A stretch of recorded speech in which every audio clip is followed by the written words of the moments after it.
sifter.com.au.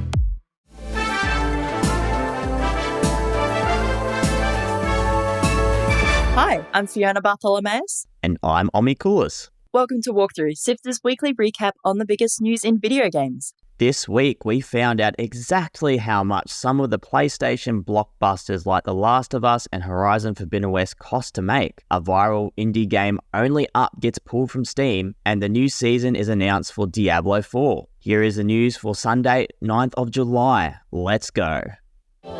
Join the Sifter community on Discord at sifter.com.au/Discord.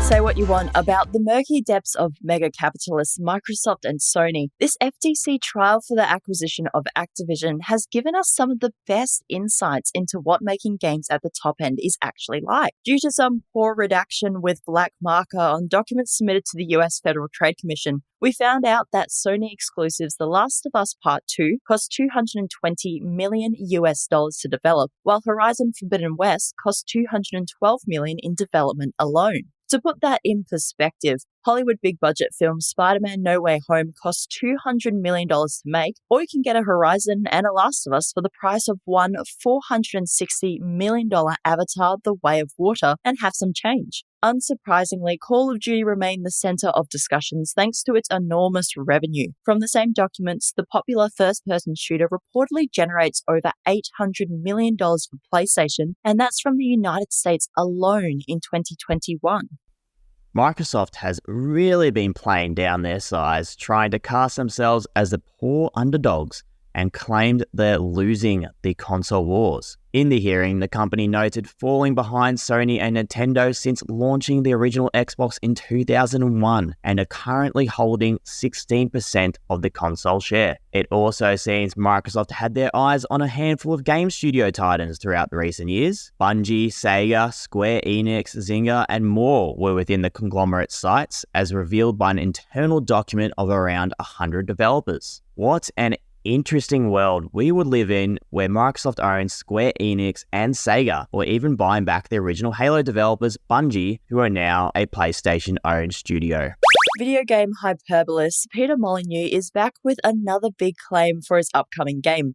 Apparently, it includes a mechanic never seen before in a game. So, in days gone by, I would just start telling you about the whole game and the whole game design and why it was going to be the most brilliant game in the world, and people looking at this would then get very annoyed and angry. So I'm not gonna do that. I do think, though, we have stumbled, and it feels like stumbling on a mechanic that has never been seen in a game before.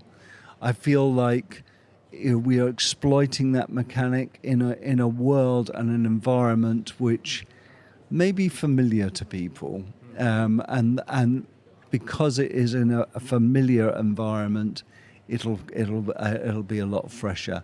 And a lot of this is very mystical because I'm trying to avoid to tell you what it's like. But it's going to be a lot more like a kind of Fable, black and white dungeon keeper kind of experience. Molyneux famously swore off talking to the press in 2015 after many of his lofty claims for the beloved Fable really didn't end up delivering on everything that was promised. And Goddess, the spiritual successor to Black and White, which was hyped as the ultimate god game, just didn't land that way. You can catch the full interview with Game Reactor in the show notes.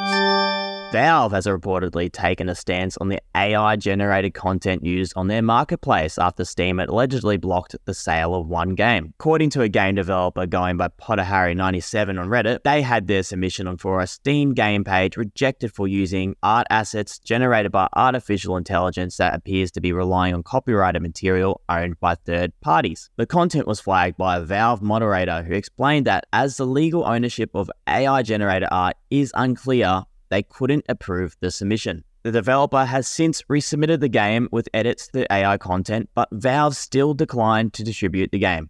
It hasn't been confirmed by Valve if what happened to PotterHarry97 is part of a new policy, but there are some existing games on Steam which clearly and explicitly say they use AI-generated art.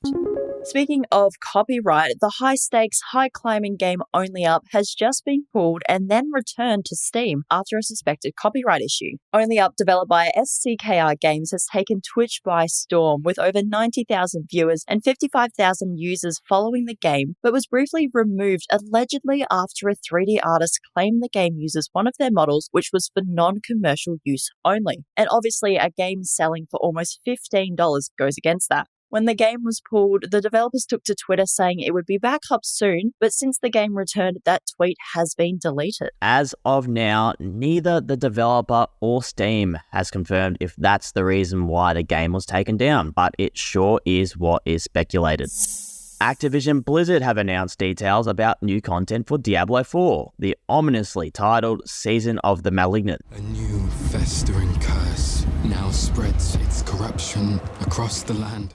Season of the Malignant will run for a minimum of 12 weeks, kicking off on July 20, and features brand new, unique, and legendary powers that will shake up how all classes play, a new storyline quest chain and bosses to fight that takes place after the main campaign, an entirely new gameplay mechanic, malignant monsters. These gross infected enemies can be killed to obtain powerful gems for your rings and amulets that will dramatically impact how you play, and a free and premium tier battle pass filled with cosmetics including a new mount and armored skins. Players will need to create a brand new seasonal character to take part in the new content, which some players new to the ARPG genre have been struggling to wrap their heads around. It's sort of like a ladder reset, encouraging players to play through the game again, race against other players, and experience different classes and playstyles. But hey, players love the characters they've already made and wish they could take them into the new season. Blizzard also addressed player concerns around the lack of stash space for equipment and other requests for quality of life updates to the game. These changes aren't slated for the current season, but may hopefully be included in the game in a future update.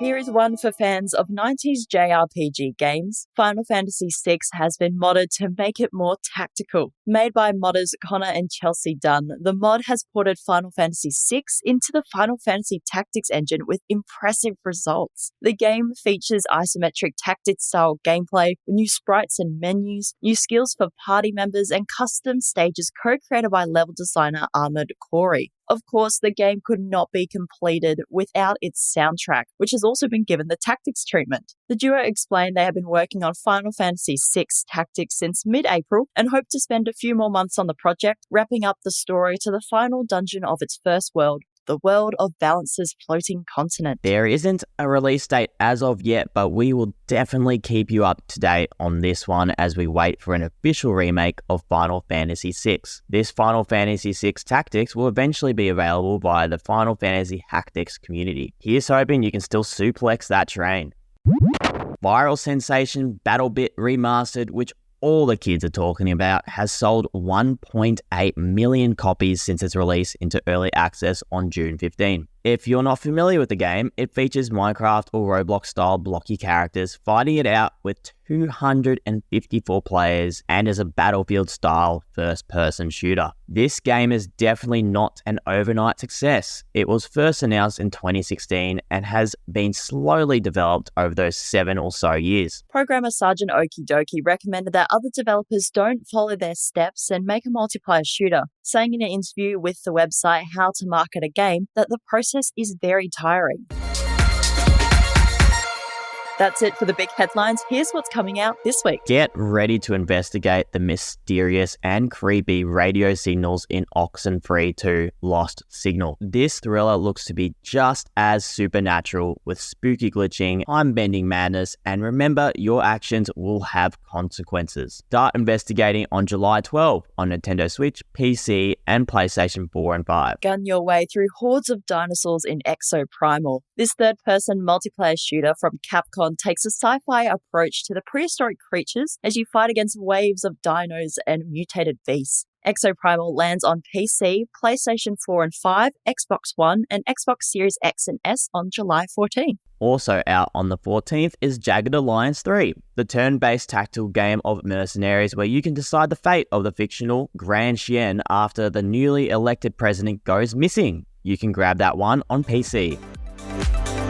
articles to read, Videos to watch. and podcasts to listen to. sifter.com.au. This has been Walkthrough by Sifter. My name is Fiona Bartholomeus. And my name is Omikulis. Thank you so much for listening. If you're looking for something to listen to now that you've reached the end of Walkthrough, why not check out our relaunch review show Drop Rate, hosted by Chris Button and featuring great games journalists sharing their thoughts and feelings on the newest games. Search for Sifter Drop Rate in your podcast player, look for that green icon. Sifter is produced by Kyle Paletto, myself, Adam Christou, Daniel Ang, and Fiona Bartholomeus. Mitch Lowe is our senior producer, who edited this episode, and Gianni Di Giovanni is our executive producer. Thanks to Brian Fairbanks from Salty Dog Sounds for composing the Walkthrough theme tune. Thanks to Audio Technica Australia for their support of Sifter 3 podcast. And huge thanks to Omi for joining us on Walkthrough for the last few weeks. Thanks again for listening. We'll be back with more news next Sunday.